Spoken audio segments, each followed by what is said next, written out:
Hi, I'm Joe and welcome to my shipping container house. Today I'd like to talk a little bit about the building inspector.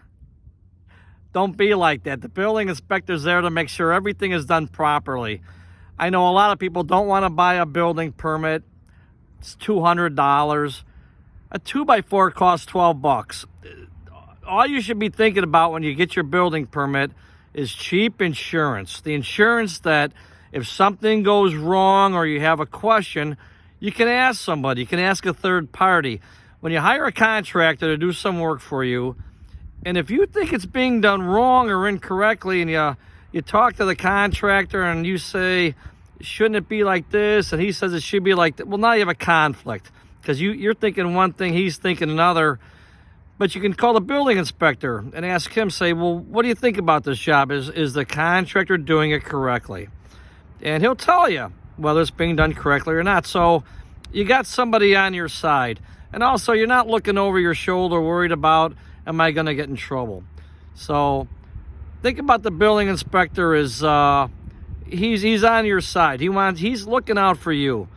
And I can tell you some horror stories about people doing work without permits. For example, I bought a rental house. I bought a house in Bridgeview, Illinois, and I was going to rent it out. And when I bought it, it had no curb appeal. It needed new windows, and the landscaping was terrible. They had built this landscaping up in the front, and the bushes were all dying. So I went and got a building permit, and we started taking out the windows. And I have a Bobcat, and I thought, well, I'll just dig out all this landscaping. Well, the previous owners had buried the garden hose connection in the landscaping.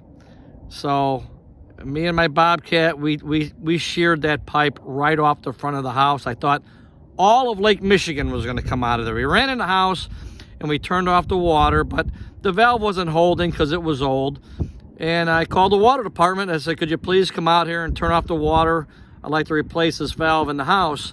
Well, the police showed up, and the first thing they said was, do you have a building permit? And I said, yes, sir, I do. It's right there in the window. And they said, no problem. They called the water department. They shut off the water, smooth as glass.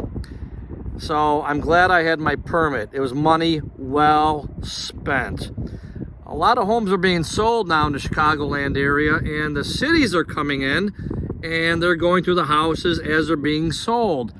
And they're finding out that people remodeled their basements without permits. I don't know if this is true or not, but I heard a story where the building inspector saw where somebody had remodeled their basement without a permit, made them tear the drywall off because they wanted to make sure that the wiring was up to code and the plumbing was up to code. So just think about, really consider getting your permit. With this house I'm building here, I've had a dozen questions. And I call the building inspectors, and they're happy to talk to me, and they're happy to look up my questions and answer my questions. So for the little bit it costs for the building permit, I have a lot of people behind me on my side. So I'm Joe, and welcome to Tennessee.